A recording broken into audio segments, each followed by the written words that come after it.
então dar início à Pedro Nunes Lecture aqui no Porto. As Pedro Nunes Lectures são uma iniciativa do CIM, da SPM, com o apoio da Fundação Carlos de Gulbenkian e este ano em particular com o apoio do CMUP e do CMUC. O nosso convidado deste ano, eu diria que dispensa apresentações, mas isso é panágio comum de todos os convidados das Pedro Nunes Lectures. Etienne Guise, diretor de investigação do CNRS em Lyon. Ganhou inúmeros prémios. Se eu for enumerar, nunca mais começaríamos a palestra. E, portanto, vou só dizer-vos que, por favor, acolham o Etienne Guise o melhor possível. Muito obrigado. Boa tarde a todos, todas. Eu vou falar hoje de uma história que aconteceu comigo alguns anos atrás e que se acabou alguns meses atrás.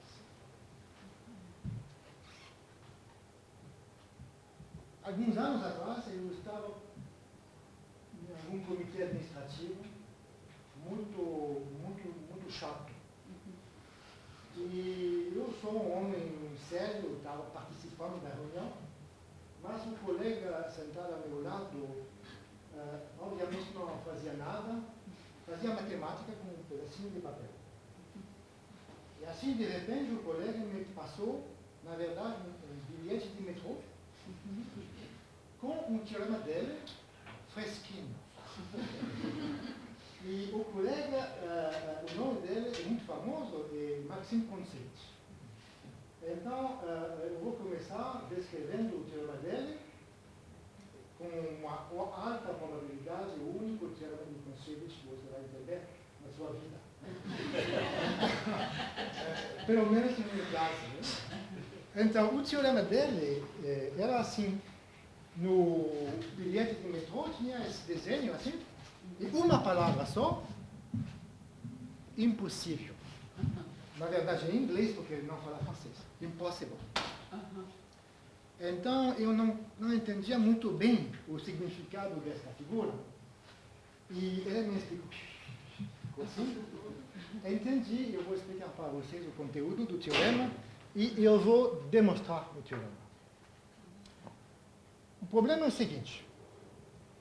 Quando você tem alguns polinômios, por exemplo, aqui tem 1, 2, 3, 4, 5 polinômios P de x, polinômios tradicionais, reais, de uma variável real, e os 5 polinômios passam todos na origem, P de 0 igual a 0. Então, olhando a figura assim, dá para ver que do lado esquerdo da origem, os polinômios vêm em uma certa ordem, né? E do outro lado tem alguma permutação.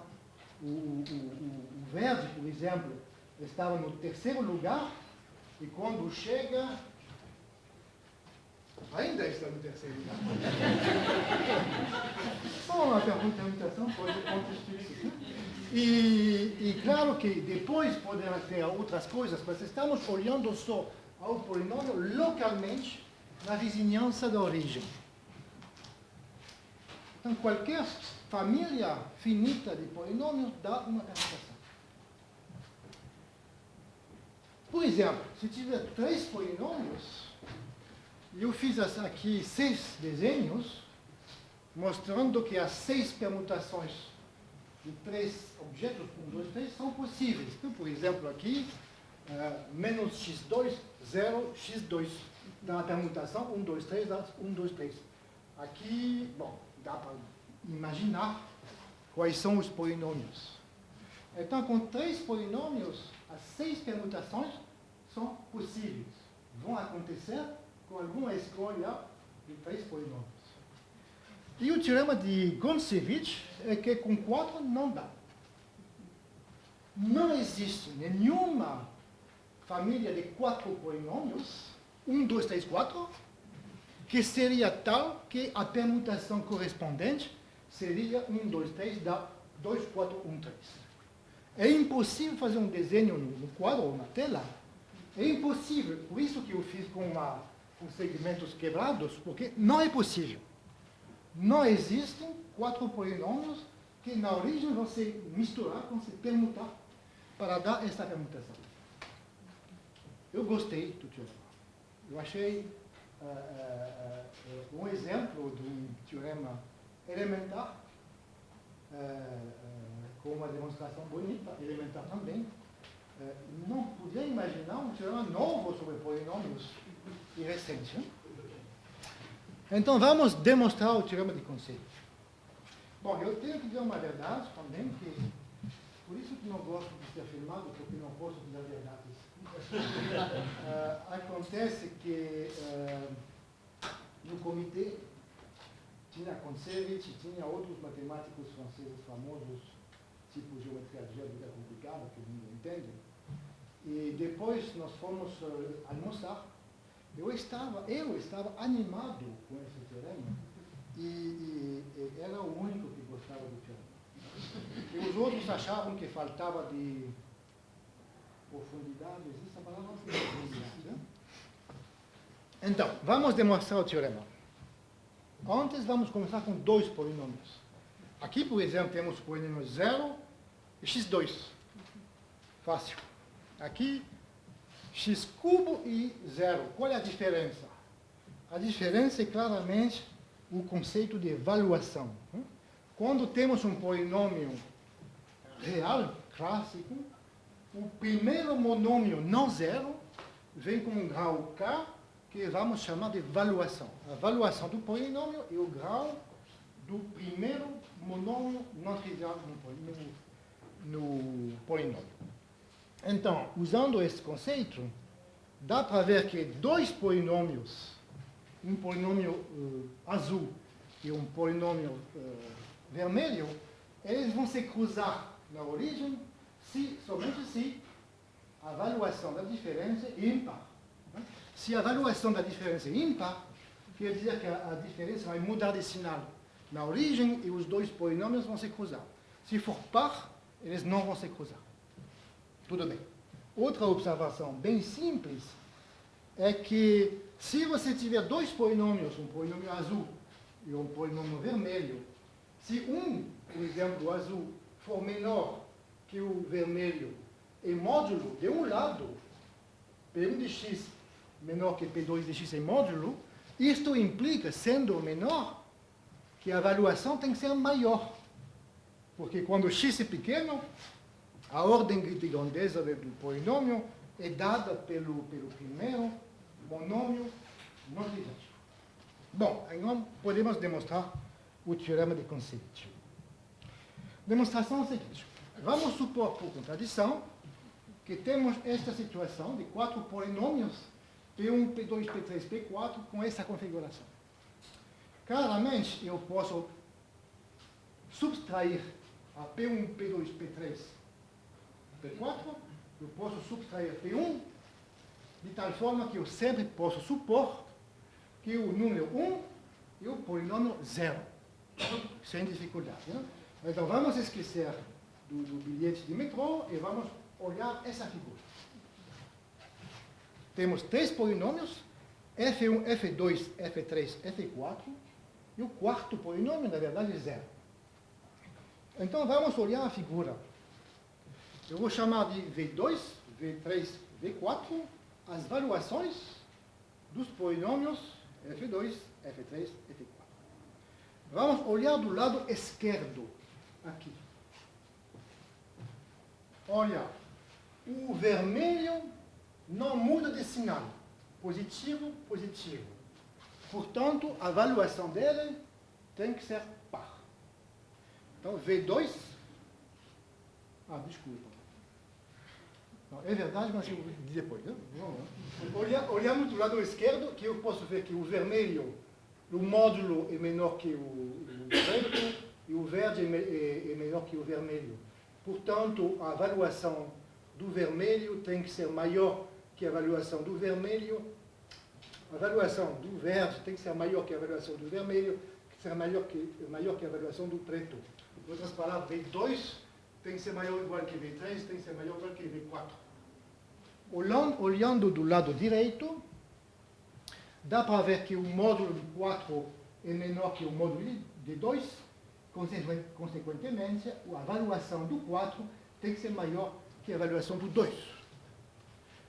Com essas desigualdades, sai que todas as avaliações têm que ser iguais. Agora, V2 tem que ser ímpar, porque o 2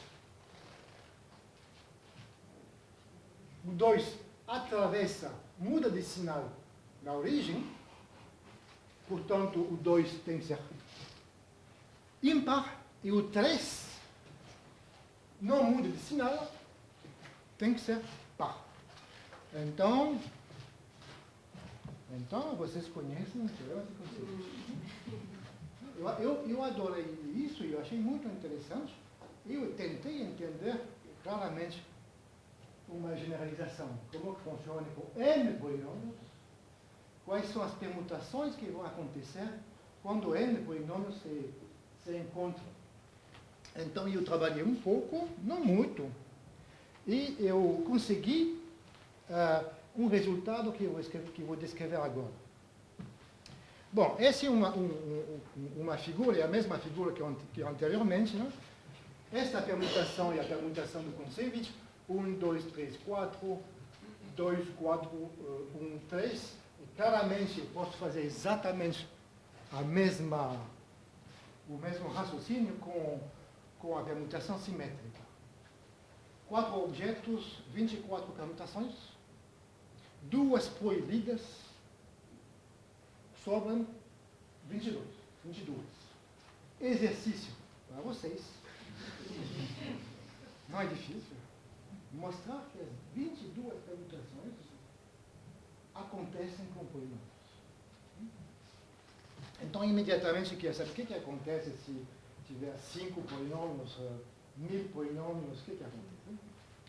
Então, também, esse tipo de permutação é proibida, porque essa é uma permutação com 2, 4, 6, 7 objetos, e essa permutação contém o exemplo de Kontsevich, porque seria 7 polinômios que, com esse tipo de permutação, mas esquecendo de 3 deles, os 4 que vão permanecer vão dar um exemplo de Kontsevich.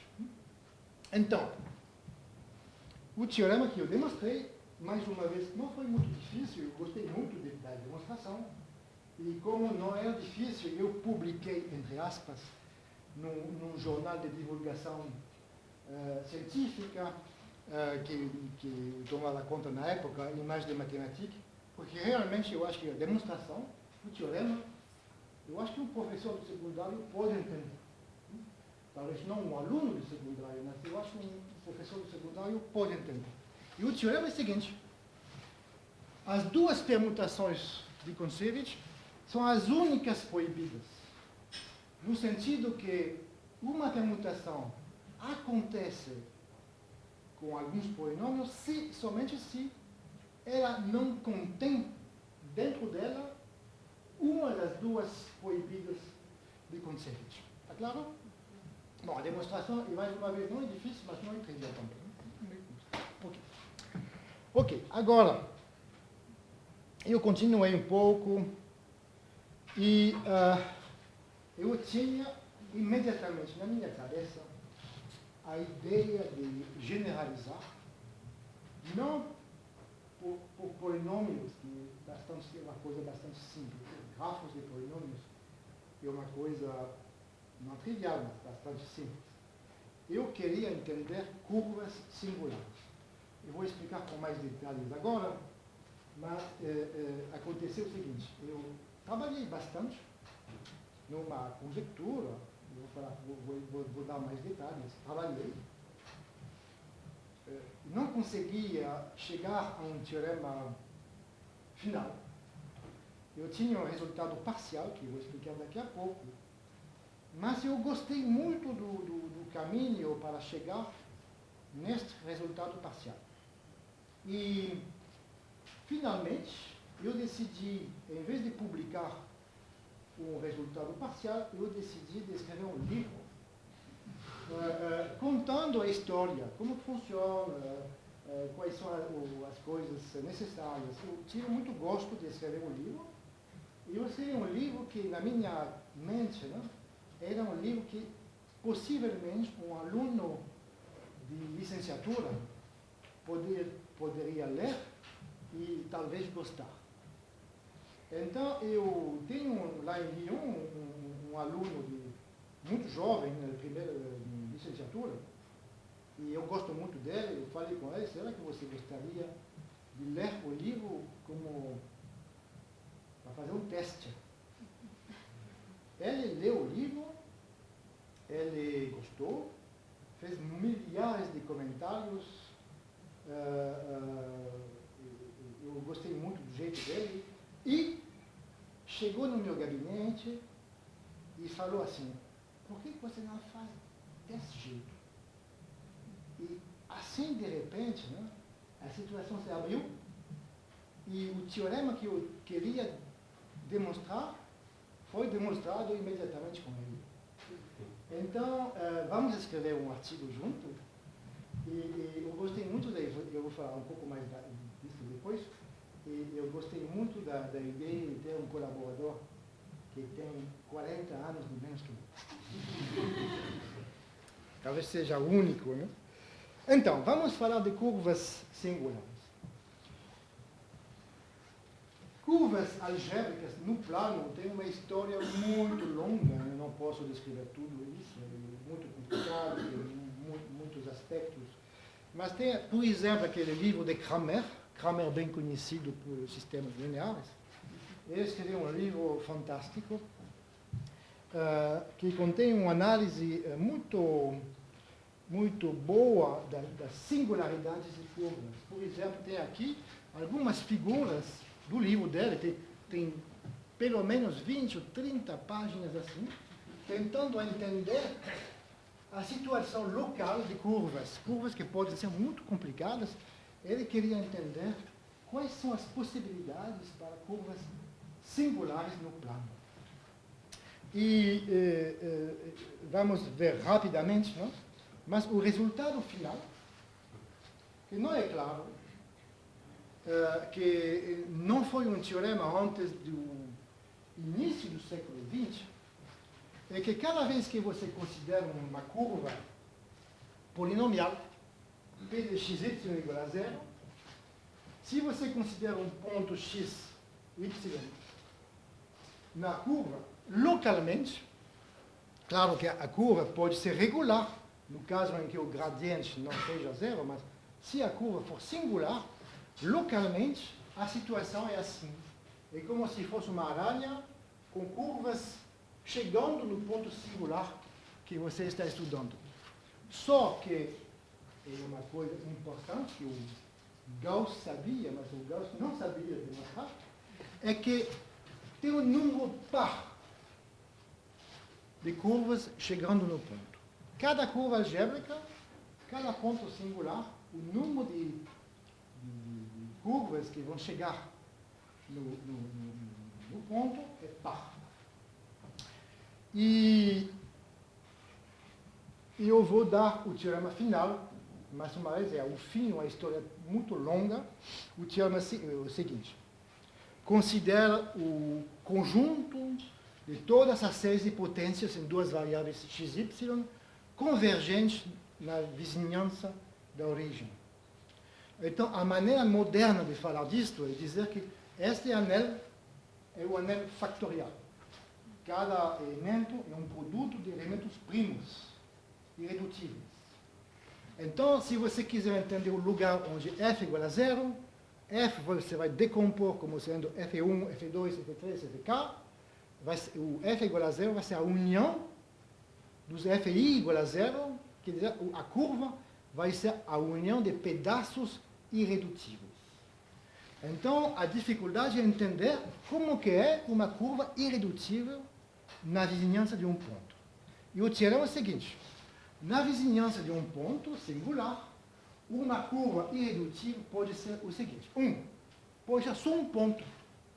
Por exemplo, a curva x2 mais y2 igual a zero só tem um ponto, 0, 0. Ponto isolado. pouco interessante. Né? O segundo caso, o terceiro caso também não é muito interessante. Pode ser um eixo. E o caso interessante é este, chamado Newton-Puiseux, onde a curva pode ser parametrizada por mais ou menos t potência n e uma série de potências. Vou dar exemplos agora. Isso é chamado o teorema de Newton. Newton demonstrou mais ou menos, mas ele entendeu tudo.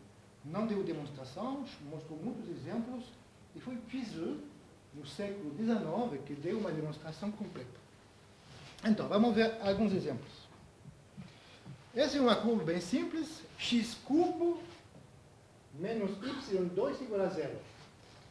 É uma curva irredutível. E essa curva pode ser parametrizada, x igual a t2, y igual a t cubo. Chama-se um cusp. Outros exemplos. Um bifolium. Bom, dá para ver que aqui, com essa equação, aqui tem um ponto singular. E a gente pode ver que localmente tem um pedaço regular e um cusp. O ponto singular é a união de um cusp e de uma curva regular. Outro exemplo, o takt node. Essa curva tem dois pontos singulares, um aqui e um aqui. Aqui são duas curvas regulares que se intersectam. Aqui são duas curvas regulares que são tangentes. Mais um. Esse é um exemplo de curvas estudado por Cramer. Tem um ponto singular aqui. E não está muito claro como que são os pedaços irredutíveis nessa vizinhança. Né? Então, eu pedi ao meu computador, e o computador respondeu assim. Essa curva aqui tem três pedaços, o pedaço verde, o pedaço vermelho e o pedaço amarelo. E cada pedaço tem uma equação dada pelas séries de potência de Newton-Puiseux. Então, a coisa que você tem que saber é que qualquer ponto singular é a união de um número finito de pedaços irredutíveis, e cada pedaço irredutível é dado por séries de potência de Puiseux. Então, vamos ver localmente o negócio assim. Temos um ponto singular, um pedaço, segundo pedaço, terceiro pedaço. Esses pedaços têm um nome, chama-se ramos. Cada ponto singular pode ser decomposto em alguns ramos.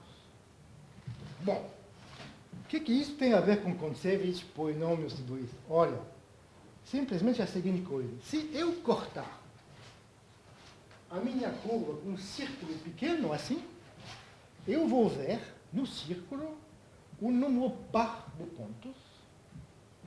E esse número par de pontos vem com cores. Né? Tem 2 pontos vermelhos, 2 pontos azuis e 2 pontos verdes. Então, cada ponto singular me dá algum objeto combinatório. Pontos no círculo associados 2 por 2. Isso é chamado o diagrama de cordas. Vou explicar agora. Assim, um ponto singular define um diagrama de corda. Um diagrama de corda é simplesmente um número par de pontos no círculo associados 2 por 2. Para ver bem a figura, a gente traça um segmento conectando pontos com a mesma cor. Resumo. Cada ponto singular de curva algébrica define canonicamente um diagrama de corda, que é um objeto combinatório. O análogo da pergunta do Kontsevich é: quais são os diagramas possíveis? Será que eu posso entender todas as configurações topológicas de todos os pontos singulares de todas as curvas algébricas? Isso que eu queria entender E, para falar a verdade, né, eu fiquei impressionado que eu acho que ninguém pensou nessa pergunta antes do século XXI, que parece uma pergunta bastante natural, né? Eu quero entender o retrato local de uma curva singular real. A coisa interessante é que, em um caso complexo, se em vez de olhar curvas algébricas com coeficientes reais, a gente considera curvas algébricas com coeficientes complexos, um monte de livros, um monte de artigos, tudo isso foi estudado há muito tempo, está muito bem entendido. Por exemplo, Milnor escreveu um livro maravilhoso falando da topologia local de curvas complexas. Mas eu falei com ele, ele nunca pensou no real. Que coisa, não? Alguém me falou, eu acho que é verdade essa história, talvez não seja verdade. Um dia, um especialista de variedades abelianas dava uma palestra e só falava de variedades algébricas do corpo de complexos. E lá no final da palestra, alguém fez a pergunta: o que acontece no caso dos números reais? E o conferencista foi surpreso pela pergunta, pensou, e finalmente deu a resposta. E a resposta dele foi: nunca pensei na realidade. Eu acho que é um defeito além da piada, eu acho que realmente é um defeito da matemática de hoje, né? Que saímos do mundo real, às vezes seria bom voltar nos nossos pés. Né? Bom, então, primeiro teorema que eu consegui, análogo ao teorema de Kontsevich, e que essa configuração, esse diagrama de corda, não acontece com curva algébrica analítica. Uma curva analítica define um diagrama de cordas, e esse diagrama de corda com 5 pares de pontos, tem 10 pontos no círculo, associados 2 para 2, essa não acontece. Infelizmente, a demonstração desse fato é muito mais complicada que a demonstração do teorema de Kontsevich, que eu expliquei para vocês, e que eu acho que você entendeu, não é tão complicado. Aí, para demonstrar isso, bom, precisaria de tempo. Então, eu já estava satisfeito com isso, e o meu sonho era demonstrar algo como eu já tinha feito com o teorema de Kontsevich, achar um número finito de configurações proibidas que poderiam explicar tudo. Infelizmente, eu achei um número infinito. Mas eu não entendia muito bem a situação antes que o meu aluno chegou. Vamos. Eu vou precisar de alguma ferramenta bem conhecida, chamada, eu não sei se explosão é a palavra certa, blowing up, explosão. Vamos dizer explosão, não?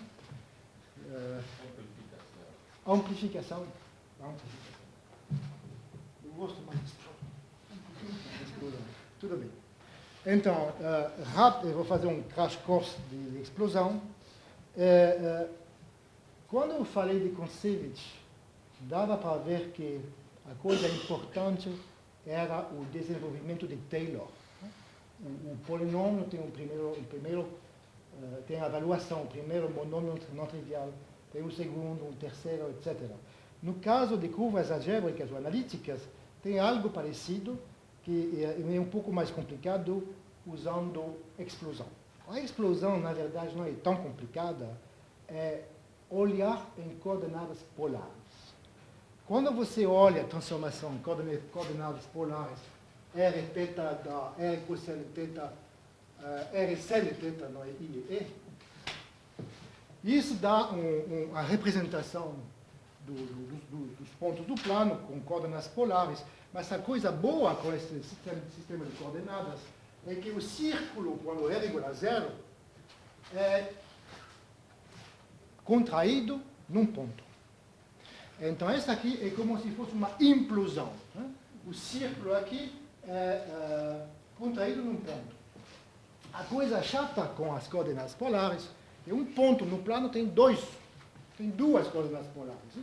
O ponto r θ e menos r, θ mais π, dá o mesmo ponto. Então, para ter algo eficiente, temos que considerar o cilindro e identificar no cilindro o ponto rθ com o ponto menos r, θ mais π. O resultado desta identificação é uma faixa de Möbius. É um cilindro e vai identificar pontos opostos, dá uma faixa de Möbius, e aí você tem um negócio muito bom, tem uma aplicação da faixa de Möbius no plano que vai contrair, que vai colapsar, que vai colapsar, existe colapsar? Que em francês não existe. Né? Que vai colapsar o círculo num ponto. Na prática, não é difícil, é simplesmente colocar y igual a tx e na equação em y, xy dá uma equação em ty e funciona. Olha, exemplo. Aqui a faixa de Möbius no ímpar, no lode do ímpar. Aqui está o círculo, lá no meio, o círculo que vai ser contraído, colapsado num ponto. E eu vou dar alguns exemplos. Se duas curvas, duas retas, se intersectam na origem, a equação é y2 menos x2 igual a zero. Se eu escrever y igual a tx, simplificar, dá t igual a mais ou menos 1. Então, após a explosão, as duas retas que se interceptavam não se interceptam, acabou. A explosão simplificou a singularidade. Um pouco mais complicado se eu começar com o cusp. Se eu fizer a explosão, depois da explosão, a curva virou regular e virou tangente à curva que vai ser colapsada. Na verdade, é um pouco assim, tem um ponto singular, faz a explosão no ímpar e dá isso. A explosão vai simplificar a curva singular. E, na verdade, um teorema antigo fim do século XIX, com uma demonstração mais ou menos correta, que qualquer singularidade de curva, se você fizer suficientemente um número suficiente de explosões, a curva vira regular. Tem que fazer muitas explosões, e depois das explosões, chama-se uma resolução. Depois da resolução, a curva virou regular. É um pouco complicado, mas é análogo ao fato que um polinômio tem um desenvolvimento de Taylor. Ok. Então, se você fizer uma explosão, dá uma faixa de Möbius. Se você fizer duas explosões, você vai colar uma faixa de Möbius na faixa de Möbius, e dá esse tipo de coisa um pouco esquisita, mas acontece que a primeira faixa de Möbius, depois da segunda explosão, não é uma faixa de Möbius, virou um anel, um cilindro, e a segunda é uma faixa de Möbius. Se você fizer 3 explosões, é mais complicado dar esse tipo de coisa. Essa é uma fotografia que eu achei numa exposição de fotos lá no Rio de Janeiro.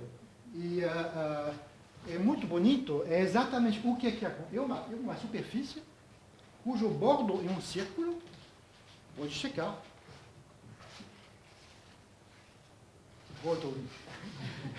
É uma superfície que é o que você consegue depois de 3 explosões. Então, você tem que imaginar que quando você começa com um ponto singular, se você fizer 3 explosões, você vai ter uma curva regular, sem ponto singular, mas a curva regular não está mais no plano, Esta é uma curva nesta superfície bonita.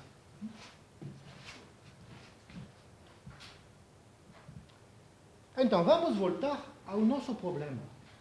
Temos a nossa curva inicial, que vai intersectar o círculo em pontos, dar um diagrama de corda dá um par de pontos assim, e vamos fazer a explosão para dessingularizar. Depois da dessingularização, vai acontecer que a curva vai virar regular. Mas você tem que pagar o preço, que o desenho que você tem não é mais num plano, é numa superfície bonita. Então, por exemplo, nesse caso, funciona assim. A curva que está aqui, eu esqueci, tem que fazer 5 explosões. Depois de 5 explosões, você tem isto. A curva inicial se transformou em curvas regulares, os pedaços, um pedaço aqui e um pedaço aqui. A curva é regular, só que a curva não está mais num plano, está em um desenho nesse colar. Chamamos isso de colar. Um colar com faixas de Möbius coladas de uma certa maneira. E olhando lá no bordo, seguindo as setas, você vai ler o diagrama de cordas. Então temos agora um problema de topologia, que eu gostei muito. Quais são quando você faz essas explosões, você vai construir superfícies complicadas, com um gênero grande, mas com bordo um círculo, e você tem que entender como que o diagrama de cordas que você tinha inicialmente, o que vai dar no bordo dessa superfície. É o tipo de coisa que sempre gostei de topologia. Tem um pouco de álgebra, não gosto de álgebra, pouco de topologia. Então, eu consegui mostrar a seguinte coisa. Teorema, é a primeira coisa que eu consegui mostrar. Qualquer diagrama de cordas que vem de um ponto singular, ele tem que conter, em algum lugar, uma das configurações aqui. Uma corda isolada, aqui 2 cordas paralelas, 2 cordas que eu chamo de antiparalelas, e aqui 2 cordas com essa forma que eu chamo um garfo. E tem que ter isso dentro da configuração. Por exemplo, eu consegui um algoritmo. O algoritmo é o seguinte. Você começa com um diagrama de cordas. Você quer saber se existe uma singularidade que produz esse diagrama de cordas. Você procura, dentro do diagrama de cordas, uma das 4 configurações que eu acabo de falar. Se você não achar, acabou. O diagrama de corda não vem em nenhuma singularidade. Se você achar alguma configuração, você faz uma simplificação. Simplificação é a seguinte: se você tem 2 cordas paralelas, você esquece, você apaga uma delas. Se você tem um garfo assim, você apaga esse pedaço. E se você tem uma corda isolada, você esquece. Consegue assim um diagrama de cordas com menos cordas e continua. Se no final vocês conseguem, no diagrama vazio, o diagrama inicial provém de alguma singularidade. Se você não consegue, não pode. Então, de uma certa forma, eu estava satisfeito porque eu tenho um algoritmo que eu posso escrever no meu computador. E, na verdade, eu fiz isto e eu chequei o seguinte. Eu achei esses diagramas de cordas que são análogos às permutações de Kontsevich. Por exemplo, aqui, é claro que não tem nenhum par de cordas paralelas, não tem nenhum par de cordas antiparalelas. não tem cordas isoladas. Então, esses diagramas não vêm de pontos singulares. E o Macintosh aqui trabalhou bem, e ele checou todos os diagramas de cordas com 7 cordas, tem 9.749, e ele achou que dentro dos 9.749, somente 7.641 são analíticos, no sentido que vêm de uma singularidade analítica. Os outros são proibidos. Bom, eu estava lá, e eu queria entender melhor, quando meu aluno chegou. Olha só, um menino. Estava no meu gabinete, né, e ele me explicou que eu não estava olhando do lado certo, que ele é muito melhor olhar de uma outra maneira. Vou explicar o que ele me contou e como trabalhamos juntos. Foi alguns meses atrás, né? 22 anos. Bom, vamos voltar ao problema de Concevich com olhos novos. Vamos esquecer de tudo que falei com você, vamos pensar de uma outra maneira. Quando temos polinômios, por exemplo, 8 polinômios, aqui, tem relações de equivalências no conjunto dos 8 polinômios. Primeira relação é 2 polinômios são equivalentes se tem a mesma derivada na origem. Segunda relação tem mesma derivada primeira e segunda. Terceira relação, mesma derivada primeira, segunda, terceira. Isso vai dar classes de equivalências que vão ficar cada vez menores.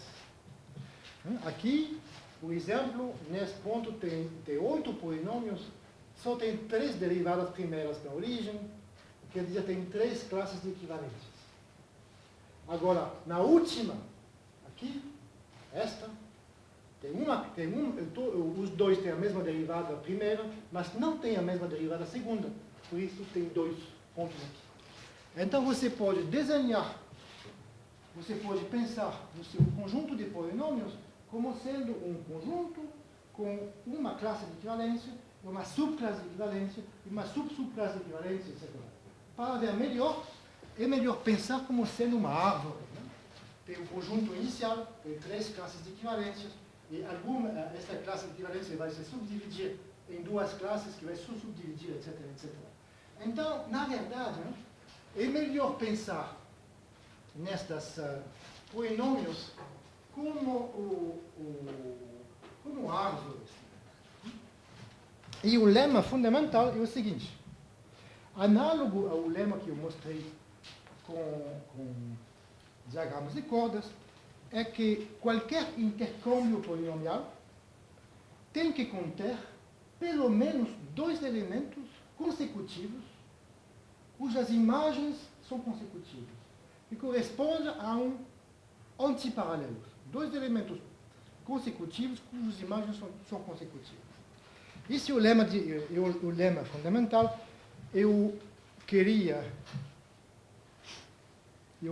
dar a demonstração. A demonstração não é complicada, está aqui, mas desculpa. Então, a ideia do aluno foi a seguinte: vamos esquecer das permutações, vamos esquecer dos diagramas de cordas, vamos pensar em termos de grafos das permutações. É o seguinte: cada vez que você tem uma permutação, pode associar um grafo. Os vértices do grafo são 1, 2, n, e você conecta 1 com 2, por quê? Porque a imagem 1 e 2, a ordem trocada. Por exemplo, entre 3 e 4 não tem ligação, porque 3 e 4 estão aqui e as imagens dele são na mesma ordem. Então, cada vez que você tem uma permutação, você pode associar à permutação um grafo bem simples. Né? Os vértices do grafo são 1, 2, L, e você coloca uma aresta entre I e J, se a permutação troca a ordem de I e J. É um pouco esquisito, porque, na verdade, duas permutações diferentes podem constituir o mesmo grafo, e, mais ainda, alguns grafos não vêm de uma permutação. É um negócio que é um pouco esquisito. Mas a contribuição do Christopher é que isso é suficiente. Né? E, na verdade, a permutação de Kontsevich é simplesmente a permutação cujo grafo é 1, 2, 3, 4. Fácil de checar. Aí o Christopher me mencionou o seguinte, que tem um conceito na teoria dos grafos, chama-se cografo. É o seguinte, cada vez que você tem um grafo finito, você pode definir o conceito de gêmeos verdadeiros ou falsos. Dois vértices são chamados gêmeos se eles têm os mesmos vizinhos. Cada vértice conectado a um é conectado também ao outro. Nesse caso, eu vou dizer que os dois são gêmeos. Se os dois são conectados, como aqui, eu vou dizer que são gêmeos verdadeiros, e aqui, se não for conectados, eu vou dizer que são gêmeos falsos. Então, a observação do Christopher é a seguinte. Um grafo é chamado cografo, faz mais de 30, 40 anos que os especialistas conhecem isso. Né? Um cografo, se apagando os gêmeos consecutivamente, o grafo desaparece. Começa com um grafo, vai começar a apagar os gêmeos. Se não tiver gêmeos, acabou. Você continua apagando os gêmeos, vai até o fim. Se lá no final não tem mais nada, o grafo inicial é chamado cografo. E questão exemplo. Esse grafo complicado, ok? Eu vou apagar os dois gêmeos. Op. Vou escolher os dois gêmeos. Op. Mais gêmeos. Acabou. Então, o grafo inicial era um cografo. E o teorema fundamental que a gente acha nos livros de teoria dos grafos, que um grafo é um cografo se somente se ele não contém 1, 2, 3, 4. É exatamente o que eu precisava para entender melhor o teorema de Kontsevich. Né? E eu, desta maneira, dei uma outra demonstração, que eu acho muito melhor, de entender as permutações de Kontsevich em termos de grafos proibidos, usando esse conceito de cografo. Então, uma vez que o Christopher me mencionou isso, eu falei, vamos fazer a mesma coisa com diagramas de cordas. É isso que fizemos. Então, vou fazer rápido, mas deu o seguinte. Dado um diagrama de cordas, você pode associar um grafo, os vértices são as cordas, e você conecta dois vértices se as cordas se intersectam. Por exemplo, aqui, esse diagrama de corda que já mostrei para vocês, como sendo um diagrama proibido, o grafo associado, eu chamo de casa, é a casa. Né? Então, da mesma maneira que no caso de cografo, o lema fundamental que já falei pode ser traduzido com um novo conceito, que chamamos de quebrável. Um grafo é chamado quebrável se pode desaparecer com 3 tipos de operações. Apagar gêmeos ou apagar folhas isoladas. Aqui tem um ponto ligado a outro e só a um, que só tem um vizinho. Chamo isso de folha. Então, da mesma maneira que a teoria dos grafos já continha teoremas usados para entender os cografos têm um teorema de estrutura muito conhecido para entender a estrutura dos grafos quebráveis. E isso é um teorema que data de 1985, com motivações completamente diferentes, vem da computação, de informática, coisas assim. O teorema é o seguinte: o grafo é quebrável se somente se ele não contém uma casa, uma joia, não sei, dominó? Dominó? O final? Um acento final? Um dominó ou um ciclo de comprimento suficientemente grande. Então, já a descrição dos grafos quebráveis já existia.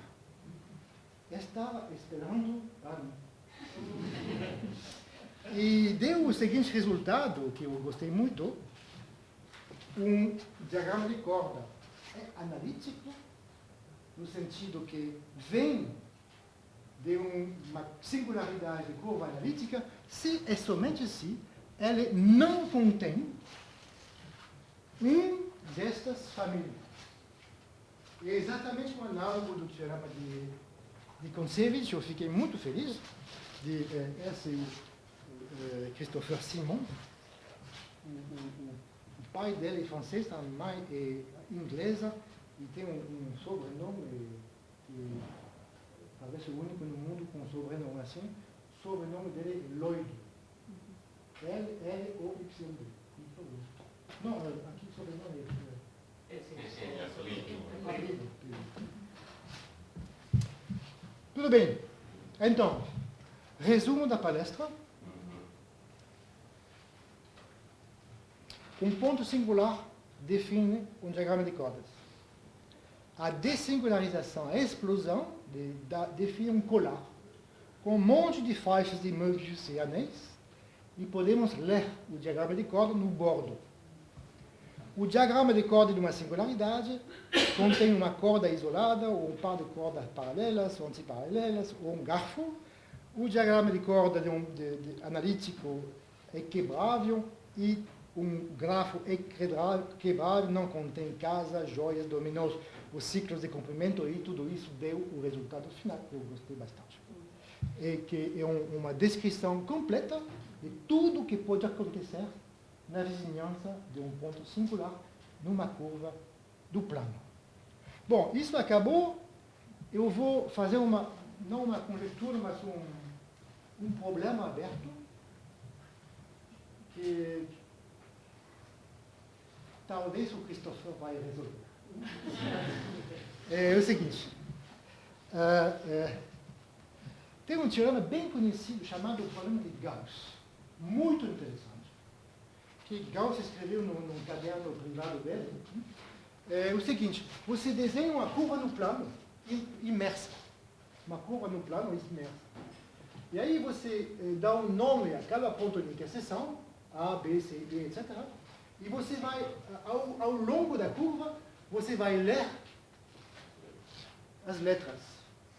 Então você vai conseguir, assim, no bordo, no círculo, você vai ver letras em número par, e cada letra acontece duas vezes. Por exemplo, A acontece aqui ou aqui. E o problema de Gauss é exatamente isto. Começando com um diagrama de cordas, número par de letras no círculo, será que existe uma curva no plano que vai realizar essa configuração? Esse é um problema muito bonito. O Gauss não resolveu. O Gauss achou uma condição necessária, e desde a época de Gauss, vários papers foram publicados dando soluções parciais. Mas hoje em dia o negócio é entendível.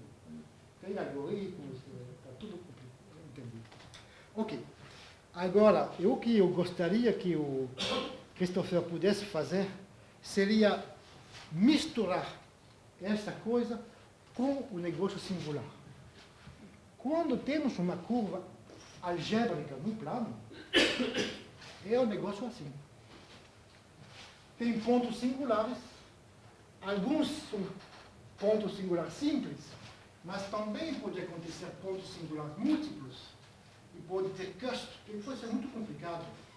Então, na verdade, para entender a situação global, você vai fazer um círculo ao redor de todos os pontos singulares e em cada um dos círculos você está na situação que eu falei hoje. Então, a pergunta é a seguinte: dada uma figura assim, com diagramas de cordas analíticos, será que existe uma curva algébrica global que vai realizar tudo isso? Seria misturar o estudo local que acabamos de fazer com o estudo global iniciado pelo Gauss. O Christopher está pensando nisso agora. Bom, acabou. Para finalizar, esse é o meu livro. Eu quero dizer algumas coisas sobre esse livro. Eu tive muito prazer em escrevê-lo. 2, estou de saco cheio com o preço do livro de matemática. Não aguento mais o livro que custa $150. Eu acho que é uma vergonha. Os editores são ladrões. Então, eu decidi, eu acho, os editores comerciais, talvez tenha aqui, os acadêmicos também. Então, eu decidi o seguinte: eu escrevi esse livro, eu trabalhei bem, eu fiz o melhor que eu podia, e eu decidi de publicar esse livro com o copyright CC0. Significa que na página 1 do livro está escrito: este livro foi escrito por Etienne, mas não pertence a Etienne. Você pode fazer o que você quiser com esse livro, incluindo publicá-lo com seu nome. Então, eu acho, não, seriamente, né? Eu sou funcionário público, tenho um salário razoável, eu não preciso de dinheiro, escrever livro faz parte do meu trabalho, não vejo por que eu deveria ganhar dinheiro com os livros que escrevo. Então, o livro está na internet, todo mundo pode baixar de graça, e vai ser publicado por um editor acadêmico da minha universidade, né? UNS Edition. Bom, vai ter um preço, não? Eu acho que vai ser razoável, porque é um livro de 350 páginas, todas coloridas, e vai custar, eu acho, €24. Mas, mais uma vez, o livro está sem copyright, e eu acho que seria bom se fosse o início de uma nova maneira de escrever matemática. Muito obrigado.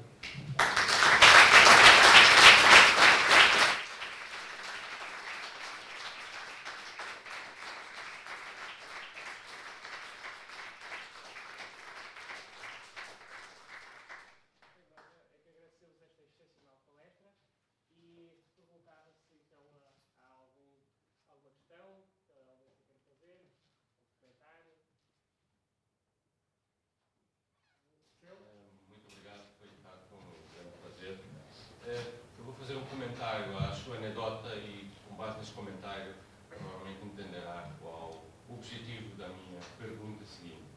O comentário é que um bem conhecido físico teórico foi a uma bem conhecida universidade e disse, quando no início de uma conferência: eu vou assumir condições muito pouco familiares para um físico teórico. Eu vou assumir que o mundo tem 4 dimensões. Eu vou assumir que a cromodinâmica quântica só tem 3 cores.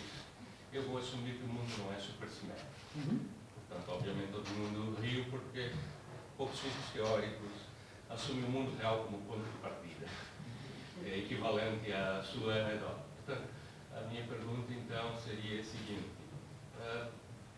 Consegue imaginar situações onde esses dados teoremas que você demonstrou pudessem ser utilizados, por exemplo, no mundo real, na física? Na física não sei, mas na computação pode ser. Problema, por exemplo, de interpolação. Você tem alguns pontos, você quer desenhar uma curva passando pelos pontos, uma curva racional, por exemplo. Eu acho que tudo isso dá obstruções para desenhar curvas, usado na física. Bom, eu não vou responder, mas eu vou responder indiretamente. Né?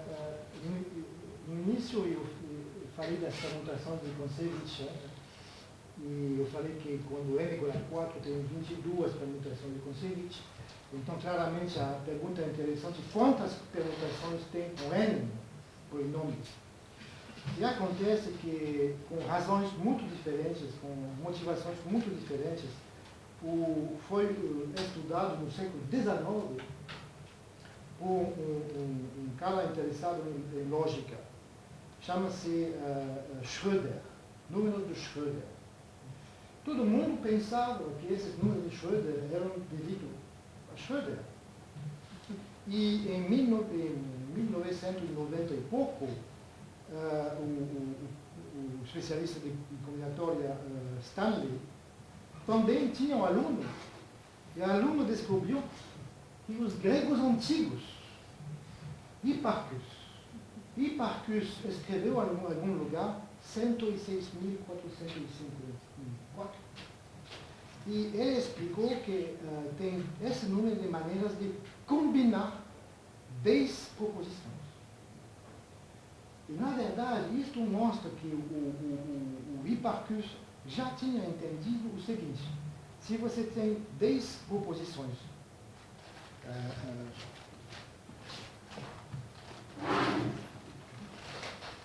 vamos fazer com 4, né?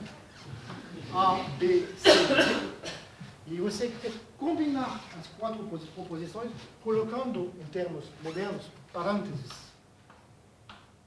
De quantas maneiras você pode fazer isso?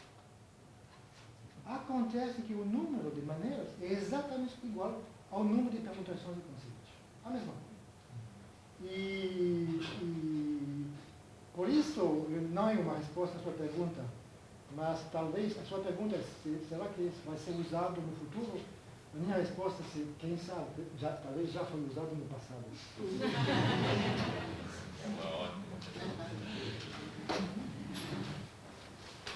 Mais depois, Olá, boa tarde. Tem alguma ideia qual foi a motivação do Končević para além de usar bem o tempo da vida?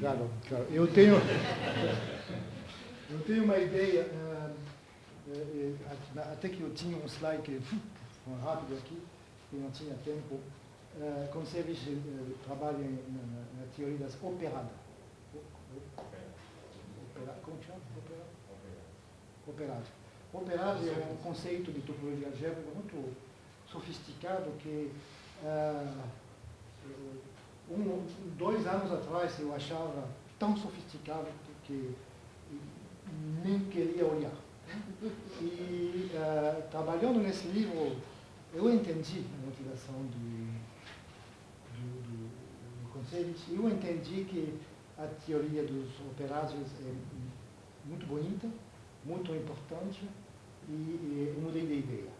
E no meu livro tem 3 capítulos falando disso. Então, eu não quero explicar agora porque levaria muito tempo, mas eu acho que a motivação do Končević vem da topologia algébrica abstrata, ligada à teoria das categorias. Mas não vou dizer mais. Basta ler meu livro. Pode ler de graça.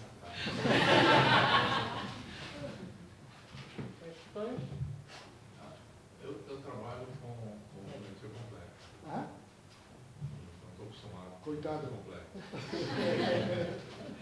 E eu tive um pouco de dificuldade de acompanhar as suas explosões, porque elas têm alguma coisa de... Como é que é a relação? Essas faixas de médios? No caso,